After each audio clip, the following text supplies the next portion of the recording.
People, please understand that Jamaicans are not black. I'm Jamaican. You ain't black. Then what am I? Jamaican. I'm black. You Jamaican. No. You Jamaican. Now you all realize why black Americans do not like when people cosplay them. Y'all have been classified as Jamaicans. We still haven't been identified nor classified. We were just given a color. When I fill out a paperwork here in the States, it doesn't say What? Jamaican anywhere. You are the child of two Jamaican immigrants. Two Jamaicans immigrated here and had you, and you're born here in America, which makes you Jamaican American, not black American. You're American. Well, I'm black American. Okay, I'm black Jamaican. It don't say that. You're making something up now. It don't say that. Our paperwork, we have to check something. When you go back home, you don't check nothing. You're automatic Jamaican. Right. Black people aren't American. We had to be given American rights. When we say black, we talking us. Y'all ain't us. Brothers and sisters, this is one of those conversations that keeps happening again and again in the diaspora, especially in America. And the problem is many people don't really understand the difference between race, ethnicity, and nationality. They mix everything together. You will see some people say, I am black because I'm dark-skinned. But in America, being black is not just about skin color. It goes deeper than that. It is about history. It is about experience. It is about what people have gone through. Now, when it comes to Jamaicans and other black people in the diaspora, this is where the confusion starts. And even more, it turns into arguments. Some of them claim to be black Americans just because they have been living in the USA for many years. And this frustrates many black Americans because they are very serious about their unique identity that was formed in America. We're going to listen to what these people are going to say. Then we are going to come back at the end and break everything down. Please, as you're watching, remember to like the video and share your opinions in the comment section. It was a small portion of Africans who was transported over here and was made to be slaves. It was a small portion. The rest was created and bred. So the first generation of Africans who came over here to be slaves, they was Africans. Those people never thought to go back to Africa. They didn't know no language. We those seeds. We are not African seeds. Why are we better in sports than anybody? Why are we born with this body and this physique? Because they strategically say, put this nigga with that nigga. Look how fine she is. Look how big she is. Put them two niggas together, just like the dogs. And it was paperwork, who they was bred, who bought them, who owned them, how they died. All this is documents. So no, not only did they take the body and breed them, they took the minds. We gotta develop a system that don't come to our house at nighttime, and they took our minds. We are walking empty. We like walking dead people. They tell us what we like. Why you think all of us wear Michael Jordan tennis shoes? All of us got Gucci belts. Why you think we all do the exact same thing like robots? All of our women got eyelashes. None of them don't do it. None of us have separated from the pack. They got a button on us because they know us better than we know us. Now you all realize this is a perfect example. Why these cosplayers acting black American in Jamaica convince the Jamaican locals that they are black Americans? The Jamaican locals now took to social media criticizing black Americans for being entitled and petty. A lot of people believe that being Jamaican makes you black. It does not mean that. People really confuse race with nationality and ethnicity. So a few things. Race is completely a social construct. There is not a gene, a race gene. It cannot be traced in your DNA at all. Period. At all. Okay? So let's throw the race piece away because I think that's where people get messed up. They instantly assume. So nationality is your country that you are a citizen of. That is your nationality, and your ethnicity is the culture. So you can be Jamaican in ethnicity and in nationality. You can be Chinese Jamaican. You can be African Jamaican. You can be Irish Jamaican. You can be Hindu Jamaican. You can be all of those things, but it does not make you black. And you're just as Jamaican in ethnicity and nationality. Or you could not be it in nationality. You could live in America, but your ethnicity, your background, your culture could be Jamaican, and you could be Asian Jamaican American because your nationality is American. I hope that helps for you. Nationality is the country that you are a citizen of. Ethnicity is your culture, your religion, like all of those pieces. That's your culture. And race, social construct, made up. People just want to label you. And I understand what you're saying. I promise I do. But I still respectfully disagree with you. You're not Black American. I'm Black American, though. I'm Black American. I was born here. I'm the child of 2 Black Americans. My lineage has been in the United States for hundreds and hundreds of years. A very long time. That's the difference between you and I. Just because you have the same experience as me in this country because you look the same as me. Just because you can participate in my culture and all that because you look the same as me or were raised the same as me, that doesn't make you Black American. If that makes sense. I think it does. And also, Wikipedia is not the most credible source, but there is still correct information on Wikipedia. And this is correct information. You read the definition. That's what Jamaican American is. Why is the Jamaican identity seen as more valid, even though Black Americans and Jamaicans were created under the same conditions? In short, the answer is because proximate alienation and the diasporic division stratagem. I have made several videos about this. If you want to know more in-depth information about those, go check those videos out, right? But for the rest of this video, I am going to explain why Jamaican identities are seen as more valid than Black Americans. The number one reason why Jamaicans' identities is seen as more valid than Black Americans is because their identity fits into the colonial template of what a valid identity should look like. Identity is often validated by symbols of statehood. Jamaica was granted independence in 1962. They have a flag, a national anthem, and a seat at the United Nations. Black America has no sovereign nation state. Our identities are not tied to land ownership, but to a shared historical struggle within the U.S. The Jamaican identity is geographic. They are from the nation of Jamaica. This is a concept that is easy for the world to understand and validate. Whereas the Black American identity is generational. It is tied back to the lineage of U.S. chattel slavery. This is a nuanced concept that the world is not trained to recognize. The result is that Jamaicans have unquestioned valid identity because they are recognized as being a nation. Black Americans, on the other hand, are constantly policed for our identities because we lack a nation state to legitimize our identity. The second factor of this is ethnogenesis. The Jamaican ethnogenesis, right, the formation of a new ethnic identity, happened primarily around resistance to a colonial power on native land. Their identity is solidified through the fight for and achievement of political independence. The culture, patois, Rastafarianism, jerk cuisine, is seen as organic to their geographic homeland. The Black American ethnogenesis is atypical of most ethnogenic identities. The Black American ethnogenesis happened through forced assimilation and then isolation through proximate alienation within a domestic setting. Our culture, AAVE, jazz, hip-hop, soul food, was forged not in pursuit of a separate state, but as a tool of survival and identity making within the nation that enslaved us. Because of this, the world identifies us as a subculture rather than the core of a new ethnic identity. The third aspect of this is racial management. America and Jamaica were managed completely different. They created different social hierarchies. The Jamaican model, or the British colonial model, was formed by absentee plantation owners. The British often lived abroad, leaving Black people largely to themselves on the island, which allowed them to preserve and synthesize a more African cultural retention away from constant white surveillance. So they were able to preserve more of their cultural identities before slavery because they weren't being constantly surveyed by white plantation owners.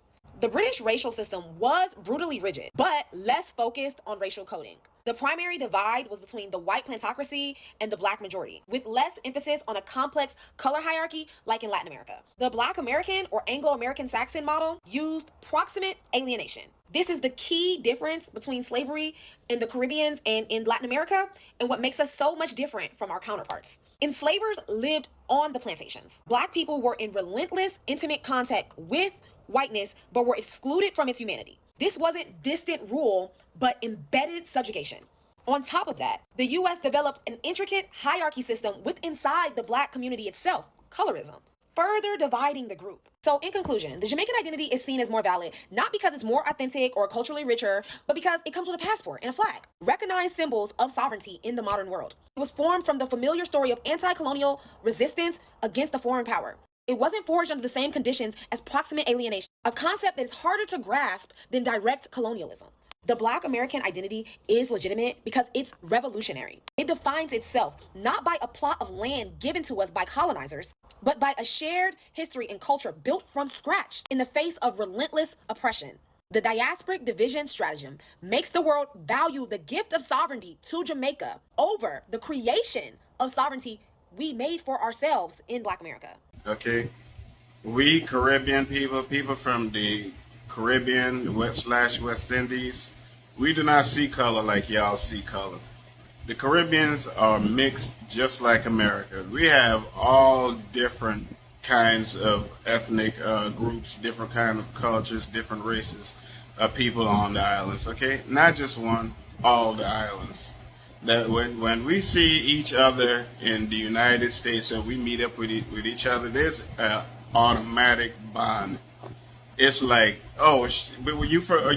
Oh yeah, oh what man? We family. Recognize ourselves as family because we don't see color or race. We see what island we are from. If you're from Jamaica, we see you as Jamaican. If you're from Barbados, we see you as Bajan.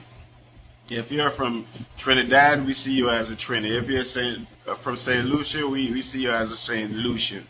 Okay, we don't see you as a black St. Lucian, a Hispanic St. Lucian, a Dominican St. Lucian, or we don't see him as a black Jamaican, a white Jamaican, a Dominican Jamaican. We don't see him as a Puerto Rican Jamaican, Chinese Jamaican, any of that.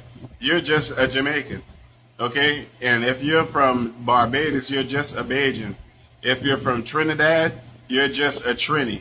Point blank, you're not a white, black, this, that, or whatever. Matter of fact, when we first came to America, I didn't know anything about black people. I didn't even know black people was a thing. I didn't know I was considered a black person because that's something that we never used back on the island, especially when I was a kid. Maybe they do now, whatever.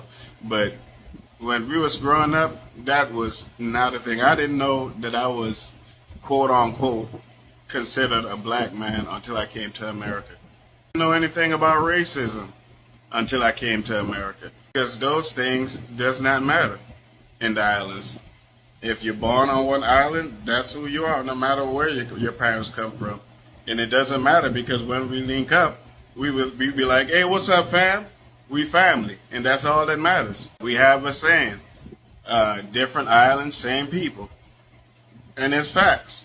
Because no matter what island you go to, you're going to find a broad variety of cultural people. And you know how we know where they're from? When they open their mouth and they speak.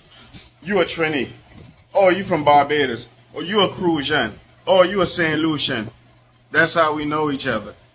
We don't know, it doesn't matter what island we are from. We consider ourselves as family.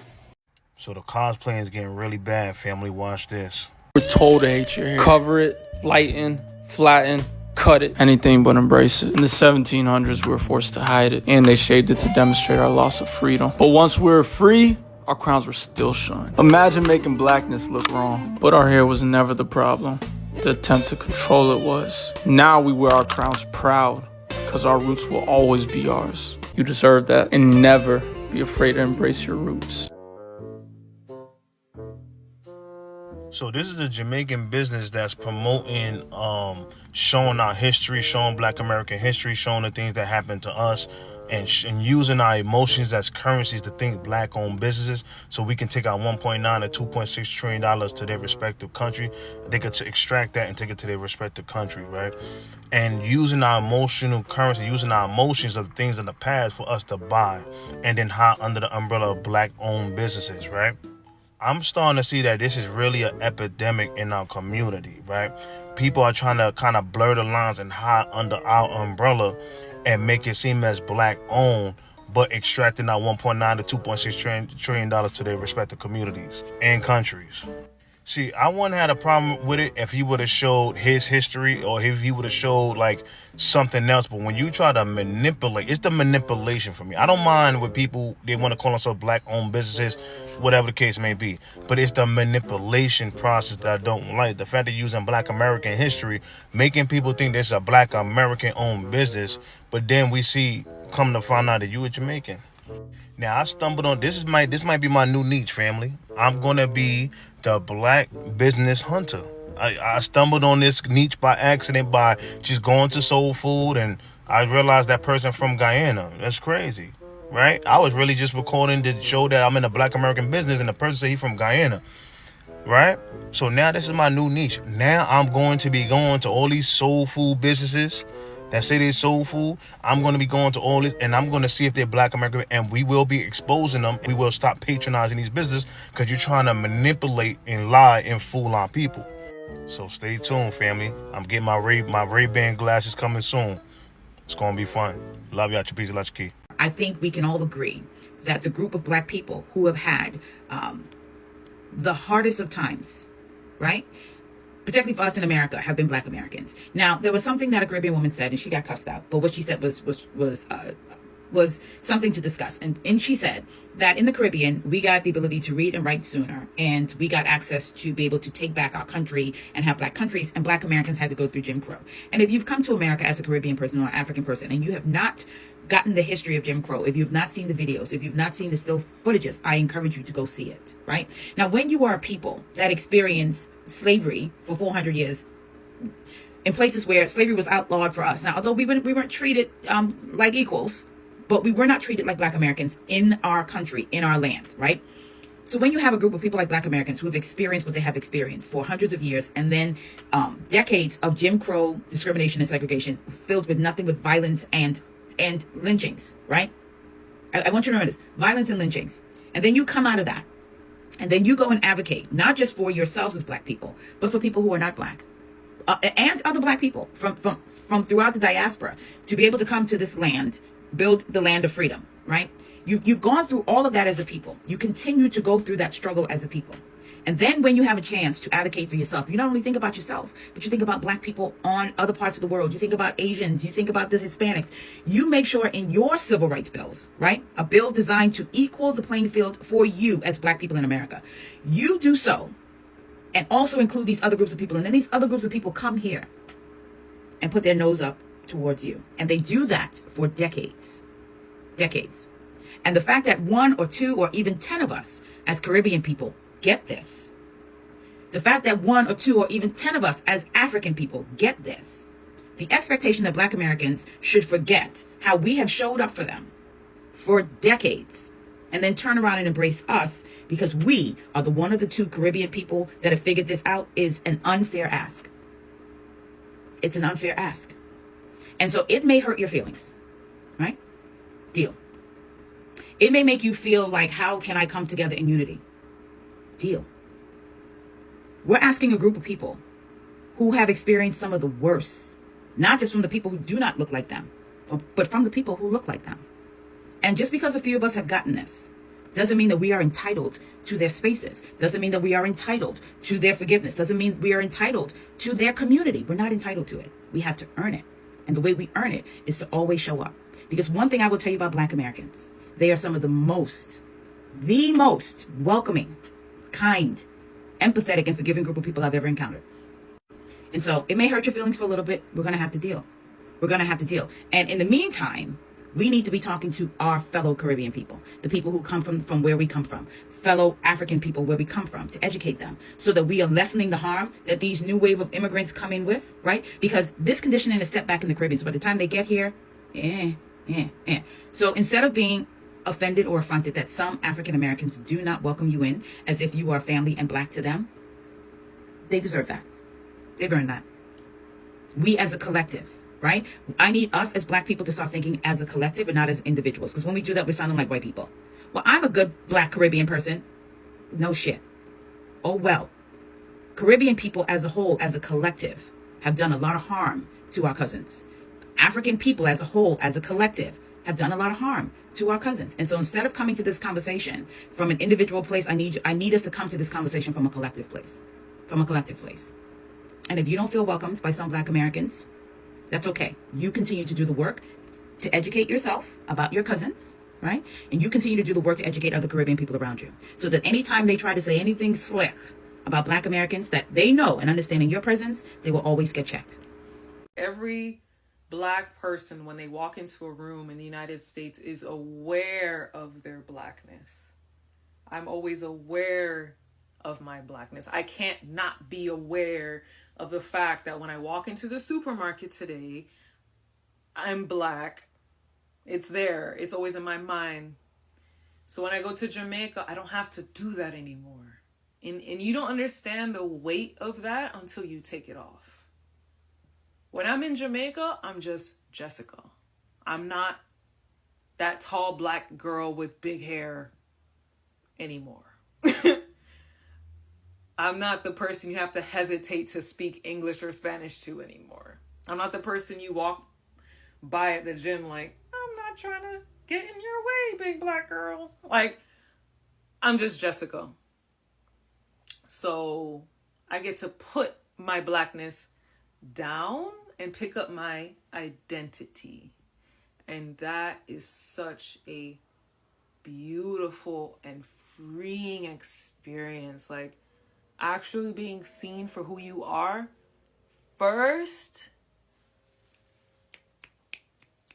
You don't understand the beauty in that. And a lot of times when I'm in Jamaica, I post about, you see I'm doing like fun and lavish things, but I'm telling you, you could be in Jamaica and you could just be chilling with a patty, a cola champagne, and you just chilling, playing dominoes. I go on the veranda and I'm just looking at the hills, playing music, letting the breeze blow through. The way nature just interacts there is just like the lighting there. I took my best friend to Jamaica for the first time. She's like, why is everything so vivid here? I was like, right? This conversation has nothing to do with hate between Jamaicans and Black Americans. These are two beautiful communities that have shown love and respect to each other for a very long time. Black Americans respect Jamaicans, and Jamaicans also respect Black Americans. That part is not even for debate. But here's the thing. Unity does not mean that we should ignore the truth. Just because people love each other, support each other, and stand together does not give anyone the right to erase history. It does not give anyone the right to blur identities or mix things that are not the same. Black Americans and Jamaicans can have unity and at the same time still be honest about their own identities, their own lineage, their own background. Now, this is where many Black people in the diaspora, including these Jamaicans, get confused. They mix up race, nationality, and ethnicity like they are all one thing. Yes, Black Americans and Jamaicans can both be considered Black in terms of their race. That is a social construct based on physical features like skin color. Yes, they can both share nationality if they are both living in the USA. But when it comes to ethnicity, when it comes to lineage, history and identity, they are not the same. And that is just the truth. The way the Jamaican identity was formed is completely different from how the Black American identity was formed. Even though both groups have African roots, their journeys are not the same. Let's not confuse people here. Yes, it is known that many Jamaicans were taken from Africa during the transatlantic slave trade. The same thing happened to Black Americans, but not all. And even beyond that, what happened after that is what mattered. Because identity is not just about where you started, it's about what you went through. Black Americans went through slavery in the United States. Then after that, they faced segregation, Jim Crow laws, redlining, mass incarceration, and many systems that continued to hold them back even after slavery was abolished. Over generations, after all of those struggles, those fights, those discriminating systems, these Black Americans were able to come up with their own unique identity. They later became their own lineage. They now consider themselves to be Black Americans. Yes, it is their lineage, their identity, Black Americans, which does not necessarily mean that they are over generations, they built a unique culture, a unique struggle, and a unique identity, what we call today Black Americans. For some people, even call them the Blacks. And here, Black is not really meaning dark skin color. It is now a noun that is describing this unique identity, this unique lineage that was formed out of those struggles, those discriminating systems, those fights that Black Americans fought. They didn't give them this identity for free. It was out of pain, struggles, resistance, survival, and all of those stresses that these Black Americans passed through. Now, look at Jamaica. Jamaicans also went through slavery under British law. They also suffered, they also fought, and they also resisted. But their path was different. Slavery in Jamaica was abolished earlier than in the United States. And eventually, after independence, Jamaica became its own independent country with its own leadership, its own system, and the majority of its population were of dark skin color. From that description, you can really understand that Jamaicans and Black Americans have got a lot in common. In fact, many people say that Jamaicans and Black Americans are the same people who were placed, who were dropped at different locations. And even though that is true, we cannot ignore the differences between these two groups because those differences matters. They're the one that made Black Americans just to be Black Americans and Jamaicans to be Jamaicans. So when our brothers and sisters from the Black American community are telling our Jamaicans brothers and sisters not to call themselves Black, it's not because of hatred they have toward Jamaicans. It's not because they want division. It is simply about keeping the truth clear. Because once you start confusing identities, you create confusion, and that confusion can have real consequences. Let me give you a valid example. Imagine the US government finally decides to provide reparations specifically for the descendants of the enslaved people in America. Now, if identities are mixed and not clearly defined, what is going to happen? People who are not part of the specific historical lineage might also try to claim those benefits. You might have people imitating the culture, the accent, blending in and stepping forward to receive something that was not meant for them. Now, don't get it twisted. Jamaicans also deserve justice. They also have got their own history of colonization and exploitation by the British government. But these two cases, the case of Jamaicans, the case of Black Americans, they're totally different. The demands of Jamaicans are based on their history, their struggles, their experiences, and the negative consequences that slavery had on their community. The same way Black Americans have their own case. So when people mix these two histories, it weakens both sides. It confuses the message. It makes it harder for each group to fight for what they truly deserve. And that is why it is very important for people to keep their identity. There is nothing wrong with being Jamaican.